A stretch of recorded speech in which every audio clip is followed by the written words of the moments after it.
ದೇವರ ಪರಿಶುದ್ಧವಾದ ನಾಮಕ್ಕೆ ಮಹಿಮೆ ಉಂಟಾಗಲಿ. ಕರ್ತನ ಕೃಪೆಯು ದೊಡ್ಡದಾಗಿದೆ, ಆಕಾಶಕ್ಕಿಂತಲೂ ಭೂಮಿಗಿಂತಲೂ ಉನ್ನತವಾಗಿದೆ. ಆ ಕೃಪೆಯನ್ನು ಹೊಂದಿಕೊಂಡು ಜೀವಿಸೋಣ. ಈ ದಿನದ ಕೀರ್ತನೆಯ ಭಾಗ, ಕೀರ್ತನೆಗಳು 2ನೇ ಅಧ್ಯಾಯ 1ರಿಂದ 12ನೇ ವಾಕ್ಯ.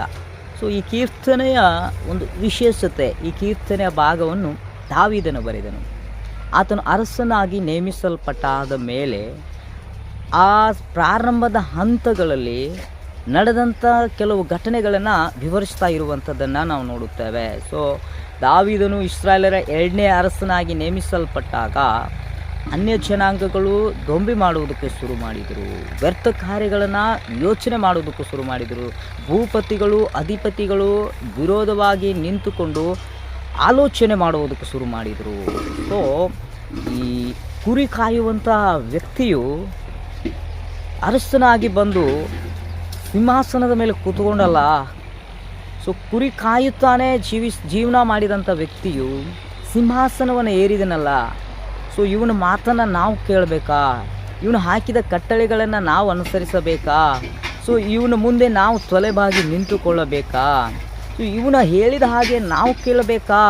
ಸೊ ಇವನೊಬ್ಬ ಕುರಿ ಕಾಯುವಂಥ ವ್ಯಕ್ತಿಯು, ಸಾಧಾರಣವಾಗಿರುವಂಥ ವ್ಯಕ್ತಿಯು, ಸೊ ಈತನನ್ನು ಸಿಂಹಾಸನದ ಮೇಲೆ ಕೂತು ಬಿಟ್ಟನಲ್ಲ ಅನ್ನುವಂಥ ಒಂದು ವೇದನೆ ಅವರೊಳಗೆ ಉಂಟಾಗಿ ಇವನನ್ನು ಯಾವಾಗ ಬೀಳಿಸೋಣ, ಇವನನ್ನು ಯಾವಾಗ ಕೆಡುವೋಣ ಎಂಬುವಂಥ ಆಲೋಚನೆ ಮಾಡಿಕೊಳ್ತಾ ಇರುವಂಥದ್ದನ್ನು ದಾವೀದನು ಕೇಳಿ ಸೊ ದೇವರಲ್ಲಿ ಮೊರೆ ಇಡ್ತಾನೆ. ದೇವರೇ, ಜನರೆಲ್ಲ ನನ್ನ ವಿಷಯದಲ್ಲಿ ವ್ಯರ್ಥ ಕಾರ್ಯಗಳನ್ನು ಯೋಚಿಸ್ತಾ ಇದ್ದಾರೆ, ಜನರೆಲ್ಲ ನನ್ನ ವಿರುದ್ಧವಾಗಿ ಸಂಚು ಮಾಡ್ತಾ ಇದ್ದಾರೆ, ಆಲೋಚನೆ ಮಾಡಿಕೊಳ್ತಾ ಇದ್ದಾರೆ. ದೇವರೇ, ನೀನೇ ನನ್ನ ಕಾಪಾಡು ಎಂಬುದಾಗಿ ಹೇಳುವಾಗ ದೇವರು ದಾವೀದನ ಪರವಾಗಿ ನಿಂತುಕೊಂಡು ಆ ಜನರಿಗೆಲ್ಲ ಹೇಳ್ತಾ ಇದ್ದಾನೆ, ಇವತ್ತು ದಾವೀದನನ್ನು ನಾನೇ ಪಡೆದಿದ್ದೇನೆ, ಅರಸನಾಗಿ ಈ ಅರಸನ ಸ್ಥಾನಕ್ಕೆ ನಾನೇ ನೇಮಿಸಿದ್ದೇನೆ ಎಂಬುವಂಥ ಮಾತನ್ನು ಈ ಭಾಗದಲ್ಲಿ ಹೇಳ್ತಾ ಇರುವಂಥದ್ದನ್ನು ನಾವು ನೋಡುತ್ತೇವೆ. ಪ್ರಿಯರೇ, ಹೌದು, ಈ ಲೋಕದಲ್ಲಿ ಸೊ ನಾವು ಕೂಡ ಕೆಳಮಟ್ಟದಲ್ಲಿ ಜೀವನ ಮಾಡಿ, ಬಡತನದಲ್ಲಿ ಜೀವನ ಮಾಡಿ, ಕಷ್ಟದಲ್ಲಿ ಜೀವನ ಮಾಡಿ, ದರಿದ್ರತನದಲ್ಲಿ ಇದ್ದಂಥ ಸಂದರ್ಭಗಳಲ್ಲಿ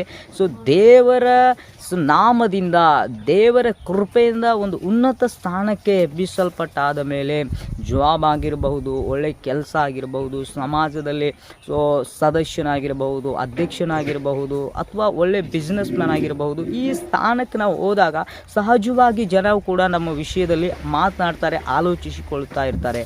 ಸೊ ಇವನು ಈ ರೀತಿ ಪರಿಸ್ಥಿತಿಯಲ್ಲಿದ್ದ, ಇವಾಗ ಸಡನ್ನಾಗಿ ಸೊ ನಮ್ಮ ಸ್ಥಾನಕ್ಕೆ ಹಂತಕ್ಕೆ ಬಂದು ನಿಂತಿದ್ದಾನಲ್ಲ, ಇವನು ಹೇಳಿದ ಹಾಗೆ ನಾವು ಕೇಳಬೇಕಲ್ವಾ? ಸೊ ಇವನು ನಮ್ಮ ಸರಿ ಸಮಾನವಾಗಿ ನಿಂತುಕೊಳ್ತಾ ಇದ್ದಾನಲ್ಲ ಎಂಬುದಾಗಿ ಸೊ ಆಲೋಚನೆ ಮಾಡಿಕೊಳ್ಳುವಾಗ ದಾವೀದನು ಭಯ ಪಡಲಿಲ್ಲ.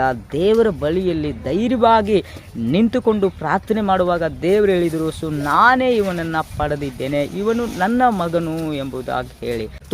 ದೇವರ ಮಗನಾಗಿ ನಾವು ನಿಂತುಕೊಂಡಾಗ ಸೊ ದೇವರ ಮಕ್ಕಳಾದ ಮೇಲೆ ಸೊ ನಮಗೇನಾಗೋದಿಲ್ಲ, ಯಾವ ಹಾನಿಯೂ ಆಗೋದಿಲ್ಲ, ಯಾವ ಕೇಡು ಆಗೋದಿಲ್ಲ. ದೇವರು ನಮ್ಮನ್ನೆಲ್ಲರಿಂದಲೂ ತಪ್ಪಿಸಿ ಎಲ್ಲ ವಿರೋಧಿಗಳಿಂದ ಬಿಡಿಸಿ ಕಾಯುವುದಕ್ಕೆ ಶಕ್ತನಾಗಿದ್ದಾರೆ. ಸೊ ಮೊದಲು ನಾವು ದೇವರ ಮಕ್ಕಳಾಗಿ ನಿಂತುಕೊಂಡಾಗ ಸೊ ದೇವರ ಮಕ್ಕಳಾದ ಮೇಲೆ ನಮಗೆ ರಕ್ಷಣೆ ಮತ್ತು ಸುರಕ್ಷತೆ. ಸೊ ದೇವರ ಮಕ್ಕಳಾಗಿ ನೀವು ಜೀವಿಸೋಣ, ನಿಂತುಕೊಳ್ಳೋಣ. ದೇವರ ಈ ಕೀರ್ತನೆ ಭಾಗದಿಂದ ಆಶೀರ್ವಾದ ಮಾಡಲಿ. ಆಮೇನ್, ಆಮೇನ್. ಸ್ತೋತ್ರ. ದೇವರೇ, ಈ ಕೀರ್ತನೆ ಭಾಗದಿಂದ ನಮ್ಮನ್ನು ಆಶೀರ್ವಾದ ಮಾಡು ನಡೆಸು, ಯೇಸು ಪ್ರಭು ನಾಮದಲ್ಲಿ. ಆಮೇನ್, ಆಮೇನ್.